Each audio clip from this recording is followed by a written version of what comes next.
Restoring Illinois to greatness. This is Illinois Rising, presented by the Illinois Opportunity Project and hosted by AM 560's Dan Proft. Dan back with Eric Cohen from the Illinois Policy Institute on this edition of Rising. And field set in the mayor's race, the city of Chicago, 21 candidates.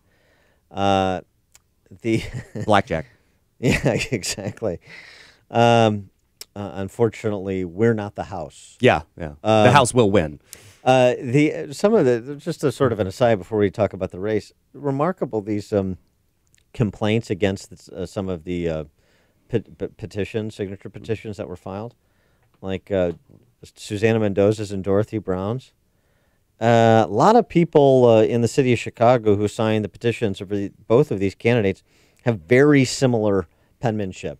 It's striking, and also, it's almost a statistical impossibility that you get all these people that have the same style of penmanship signing the same petition.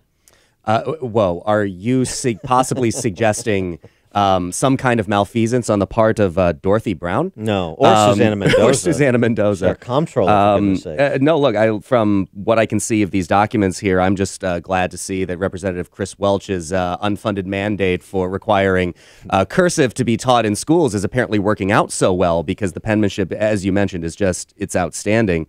It's remarkable that in a city that is supposedly so renowned for its political corruption and these kinds of incidents, that they've even gotten lazy about it themselves, that there is no round table. They're not passing it around to different people. They're not even trying. They're not even really trying anymore. I mean, you don't have to. Yeah. I mean, it's just, come on.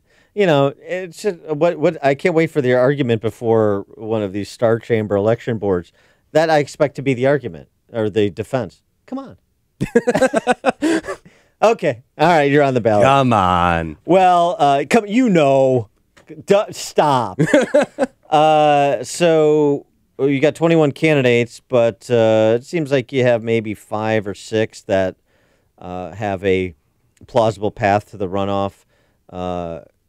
Preckwinkle, Mendoza, Bill Daley, Vallis, McCarthy.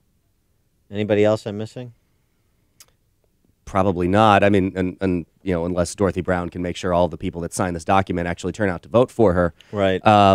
I still think there's the possibility for someone that we're not particularly expecting. The last time we talked about this, Miss Enya, who has the backing of Kanye West and Chance the Rapper, for somebody that we're not seeing right now the way that they have a path forward, distinguishes a path forward. When really you're trying to get to 14% of the vote, 15% of the vote to get into a runoff. Sure, 21 people. Sure. This is not a high bar to clear. Right.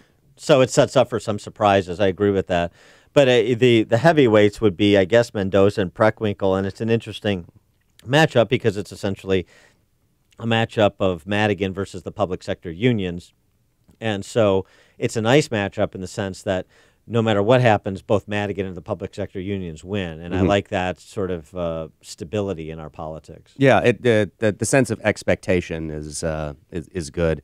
Yeah, if they do have to go to war with each other, at least the appearance of it, it's like they'll come home to each other at the end of the day. Is where the public sector union's going to go. They're not going to flee from the hand that feeds them.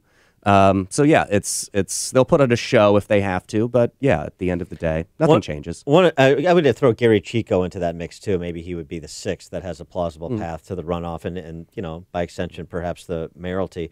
But one of the questions that's being asked a lot, particularly because the threshold for the runoff looks to be so low, 15, 20% certainly, is what should Republicans do? What should center-right voters do?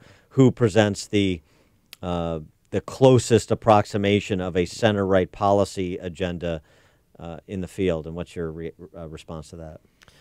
I mean, in a field laden with people with just buffoonish ideas, such as the city of Chicago should run its own bank. Yeah. Paul Vallis is probably the most serious adult in the room.